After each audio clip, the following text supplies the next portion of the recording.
আজকে আমরা একটা সকালের নাস্তার একটা সবজি ভাজি দেখাবো।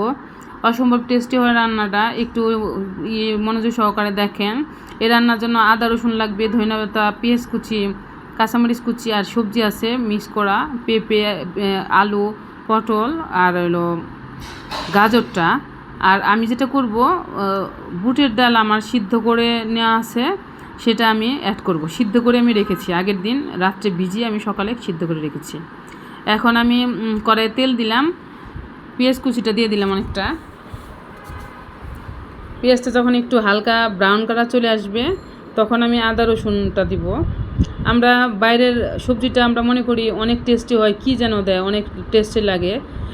এই রেসিপিটা ফলো করলে আপনি বাইরের টেস্টি পাবেন গাইস। আমি এই তেলের মধ্যে আদা রসুনটা দিয়ে দিলাম। আদা রসুন সবসময় তেলের মধ্যে দেওয়ার চেষ্টা করবেন, একটা র ফ্লেভার আছে, এটা চলে যায়। এই তিনটা একসাথে আমি ভেজে নিচ্ছি। যখন একটু লাল লাল ব্রাউনি কালার চলে আসবে তখন আমি অন্য সব কিছু দেব। সবজি আপনারা কালো টাইপের কোনো সবজি দিবেন না। যেটা আমি বলছি যে বেগুন বা বটবটি, সিম এগুলো দিবেন না। আমি দিয়েছি পেঁপে, আলু, গাজর আর পটল। লবণটা দিয়ে দিলাম, হলুদ দিয়ে দিলাম। আমি কেন বলছি কালো কালারটা দিবেন না, কাঁচামরিচ দিয়ে দিলাম। কালো কালারটা অ্যাড করলে সবজিটা দেখতে সুন্দর দেখা যায় না, কালো কালো লাগে।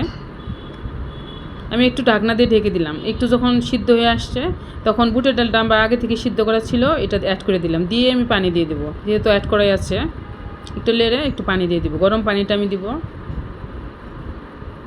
পানিটা খুব বেশি দিবেন না, কিছু মাখা মাখা টাইপের হবে, একটু পানি একটু আর জিরার গুঁড়িটা দিয়ে দিলাম। অসম্ভব টেস্টি হয়। সবশেষে আমি ধনিয়া পাতাটা অ্যাড করব।